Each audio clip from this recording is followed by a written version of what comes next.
You might have seen floating around the internet the pictures of their bus that was involved in a accident, a fiery bus accident. Can you walk us through that a little bit, Darren, and where you're at and where everyone involved is at? Yeah, well, thanks for having me. Oh, Paulie. yeah. Yeah, it's hard even to say where I'm at or where my family is at. If somebody asked me yesterday, how do you feel? I said, I don't even know. Like, I actually don't know. You know, usually you're able to say how you feel. Like, Yeah. I don't know how I am. I actually don't know. I kind of feel like I need someone to tell me. So we had played 3 shows at the weekend. They were really beautiful. Like, we had seen people's marriages restored and people were being healed and saved and all those beautiful things that we do this for. And it was wonderful. And we had just left to go home. A few hours into our journey, we were in our bus and we were sleeping. We were coming down I-75. It was a stretch of road where it was completely dark. There was no side lighting, no street lighting. And from my point of view, I was in my bunk and just awoke to this horrific smashing sound of metal, like grinding.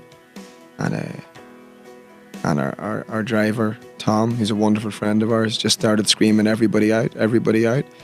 And the bus was still moving at this stage while he was getting us. Oh, really? Yeah, Wow. it was still pushing along, and he was just screaming, everybody out, and we got up, and and the bus came to a standstill, and we ran out, and the bus was flames all up the side. The bus was already on fire? It was already on fire. Wow. And we don't know until the police report comes through, but it appears that at the time of impact, the bus, the car that we hit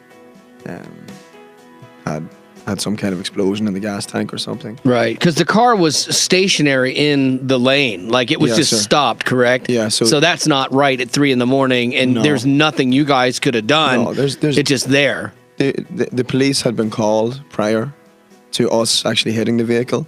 So the police report indicates a few minutes before we hit the vehicle, they had been called saying that someone had spotted a vehicle with no lights on, Oh, parked wow. in the right-hand lane of the motorway, and we were traveling in the right-hand lane. And so we had like 100 yards maybe of light or headlights, I don't know. And so we couldn't avoid it. We just couldn't. And so basically from that right lane, and this is the Lord, it has to be the Lord. The vehicle came across from the right lane, across the center lane, across the left lane, and it finished parked perfectly in the shoulder. You got to bear in mind, this is a bus with a trailer. Right. The trailer split in half at the back. It never came around. It never flipped. Really? And there's a car at this point that's at the front of the vehicle too, and it stopped in the shoulder. To the left was like a dip, like a ravine, a verge. If the vehicle flipped, the bus flipped, if the trailer came round, we were all dead. There was no way. And honestly, the doors in the bus, which are manual doors, you open them manually. None of us opened the doors. Tom didn't open the doors, the driver, none of us opened them. They just opened wide. And so we ran out, and I tried to get to the vehicle. The one that the bus had the accident with? Yeah, I tried to get to it, and every time I got to it, it was just engulfed, The flames. flames, and so we just. Yeah, what can you do at that point? You're trying to rescue somebody and you're processing all of this that's happened, but Yeah, I mean, there's nothing you can And do. at the same time, we were trying to find our other band members. Some of them had ran to the back, and we didn't know where they were out, so we went back to the. Right. And so eventually we saw the guys. It is just like I was lying in bed last night, trying to sleep, and I just couldn't. It's the most horrific thing I've ever been a part of, and Well, it's obviously messing with you, and that's interesting too, because some people might think, oh, well, you walked away fine, everyone's okay, that's good. Why is this messing with you? And that there was a life that was lost in this accident. we did nothing wrong. We couldn't avoid it. You have a car stopped with no lights on in the interstate. Yeah, what do you You do? can't see it, but that doesn't change the fact that a young man is dead. And we've reached out to the family. I know a few people had asked that online. And I can't say any more than that, other than that we've reached out. I've reached out personally. That's the right thing to do. Yeah, I done that against advice.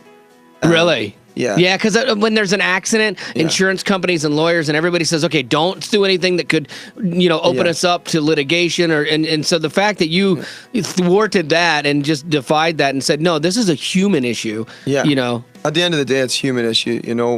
I've lost so much in terms of like possessions and money and all that, but that'll all come back to us, and people have been so wonderful in that. But I've also lost other things. I've lost, dude, I've never been afraid of anything in my life. I'm afraid. Really? You imagine. I'm going back out on the road this weekend, no matter what, and I know my wife and kids are going to be looking at me, going, where are you going, Daddy? Mm-hmm. Daddy going to be okay? There's a fear that comes with that. Listen, I'm not.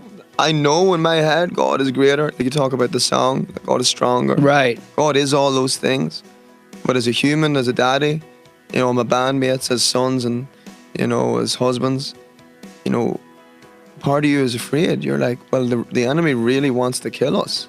He really wants to kill us. Well, because you're doing the right stuff. That's the problem. Like you were talking a minute ago, we were talking kind of off the air, and you're like, I've been in this really good place for a while after a lot of years of bad, and all of a sudden this comes in, and it's like, this is not going to stop me. No, it can't stop us. We told God when we fell in love with Him 9 years ago, we said, Lord, if it requires it, we'll give our lives, and we will love you, and we will love people.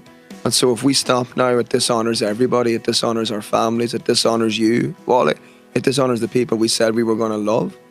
And so we have to keep going. I don't know how we're going to do it. If I get through one song this weekend without losing myself, I will be rejoicing in that.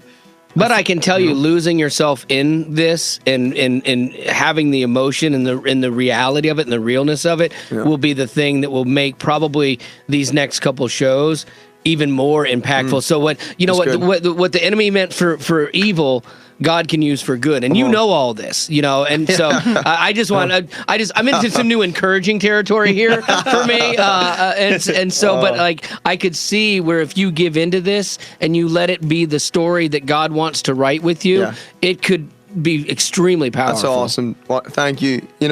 I do know those things. I've seen those things, and what I don't want this to become is that this is like the thing that defines us in terms of the horror of it. Right. What I wanted to define this is that even in the tragedy and even in our loss and in our sorrow and grief and the family's loss, that God is still good, that He still turns all things together for the good of those who love Him and are called according to His purposes.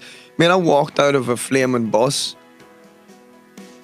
And no one got a picture of you doing that in your boxers. There's something else to be thankful for. See, this is where I'm finding the good. I find the good, Darren, in things. I just realized that our tour manager, I had never seen him topless before. And he was like a small furry teddy bear. Honestly, I think this is the first time I've laughed since it. Well, good. Because I can tell it's messing with you, and like for me, my goal is to help people and make them laugh a little bit too, and so that's what we're trying to do. Now, you lost a bunch of stuff. You guys have a page set up that if anybody loves the band, and you go, hey, I want to help out. How can they do that? There's a website. It's posted on our Facebook page. It's a You Caring website, so it doesn't cost anybody to donate to it. And really, what we're trying to do with that is we're trying to raise the funds to cover what insurance doesn't cover. So it doesn't cover, the $40,000 or $50,000 of personal band equipment that we lost on the bus itself, and it won't cover the cost of the bus, the renovation. It will cover some of that, but a very small amount.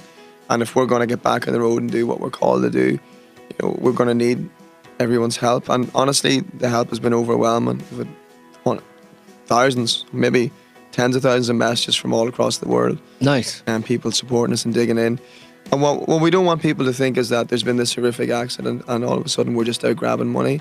Like, if you know me and those that know me know I'm not interested in money. I'm not interested in grabbing. Remember, we have reached out to the family. And again, that's private. We can't discuss what we've talked about, but we've reached out. And so we're not doing this for any kind of person again. We just want to go again. We want to go and love people well again. That's what we're called to do. And you know what? Come Saturday, when we're at the show, I believe God's going to carry us on stage. You know, I believe He's going to carry us through songs. I believe He's going to give us words to see people healed and made well, because that's what He does, and that's what He's asked us to do. And we just, if you want to help us, thank you. There you go. You know. Yeah, you can find him Facebook. What's the best way to find it? Just search Facebook. We Are Messengers Music. Okay, perfect. We Are Messengers Music. That way you can help out that way. And I want to share something with you. Talking about sharing your story. Yes, you sir. did something for us where you shared your story, and I want to let you know the impact that had on somebody. And we'll do that next with Jamie. Or Jamie. I saw with Darren. I saw Johnny Diaz is coming up, and somehow I got Doesn't even know Darren. your name. I know. I got Darren. He's had a tough week. I know. I trust me. I got a lot Jamie? going on over here. Who's Jamie? Is Jamie not a girl's name? Yes. Well, you've been crying so much. No. Give me a break, will you? So I appreciate you coming in, because Darren's kind of walking through this. It's still fresh. I mean, this is only a couple days, and you're still, processing and wrestling. Yes, sir. And that's understandable, man. Like, so. I honestly, coming out of bed this morning, just leaving my wife. We probably talked for 2 hours last night in the night. Mm-hmm. And it's funny. I woke up the night before. Two things. Firstly, the night of the accident, some people had prayed for me that I would have a miraculously peaceful sleep, and I slept so solidly, 10 hours, just slept straight through, didn't wake, and I don't do that.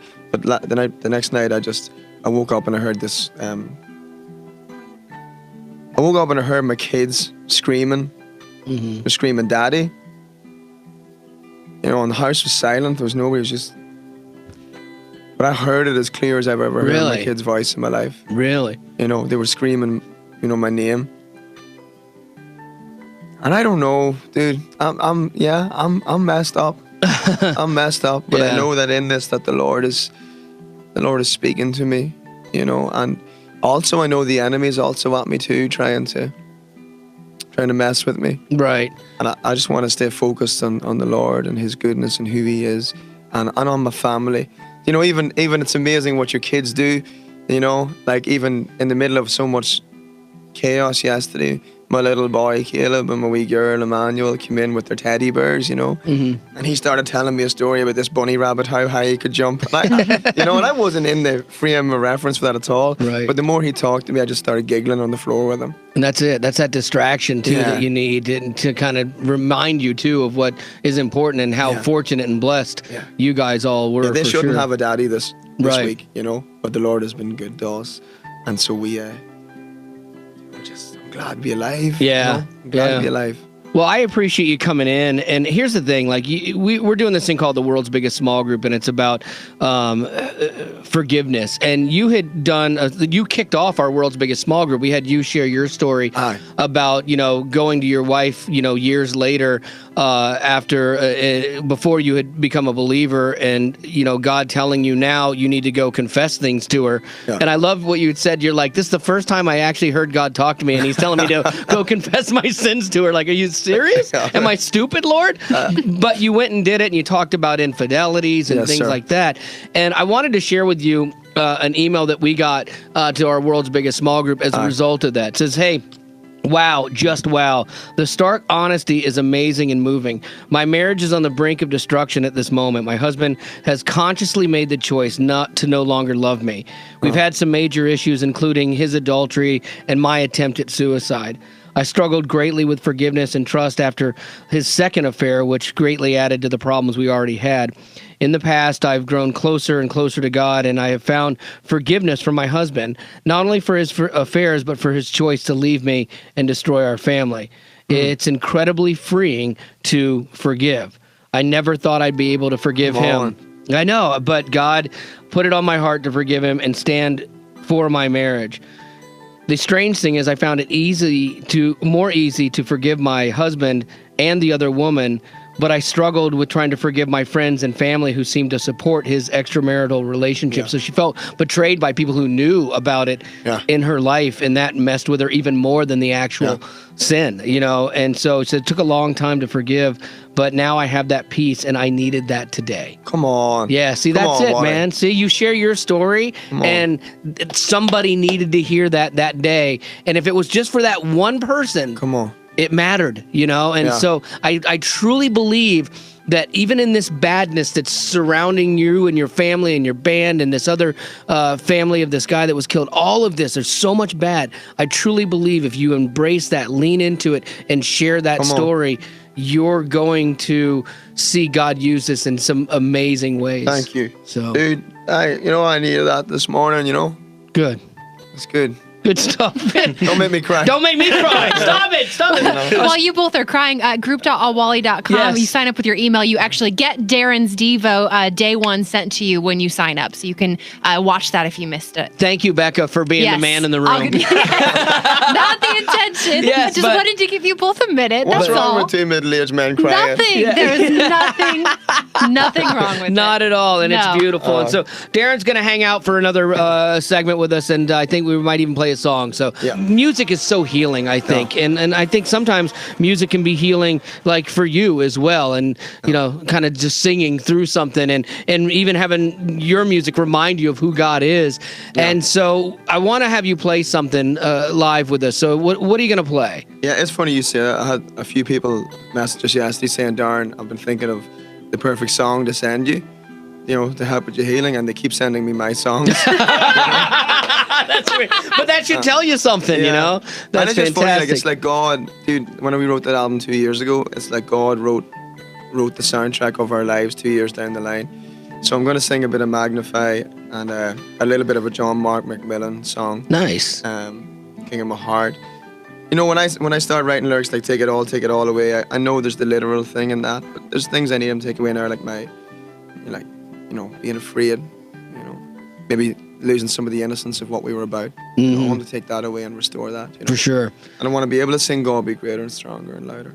And we're going to do something special here.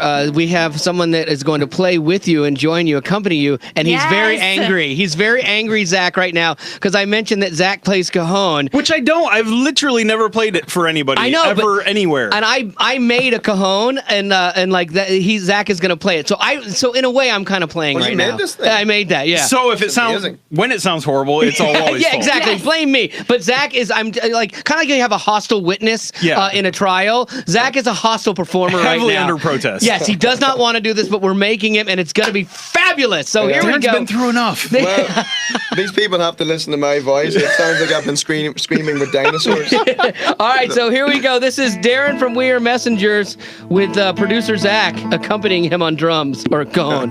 Here we go. Take it all away. Magnify no other name. Open up my eyes to you. And take it all away.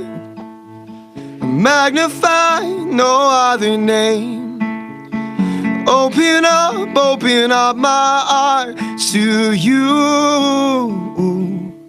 Oh God, be greater than the worries in my life. Be stronger than the weakness in my mind. Be louder. Let your glory come alive. Be magnified.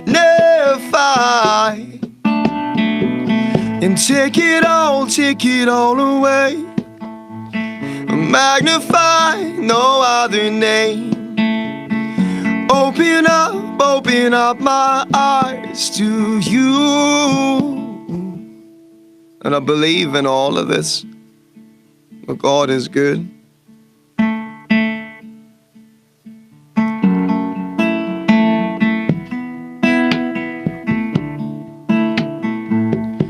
Cause you are good, good. Oh, and you are good, good. Oh, and you are good, good. Oh, and you are good, good. Oh, and you're never gonna let me down. You're never gonna let me down. And you're never gonna let me down. You're never gonna let me down. You're never gonna let me down.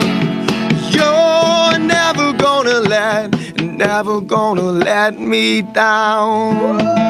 There it is, man. That's the way you do it. That That is worship on the Wally Show. That is truth right Wow. there. Nicely done. Darren from We Are Messengers doing it live, along with the amazing Cajon stylings of producer Zach. Live from the Trevecca University.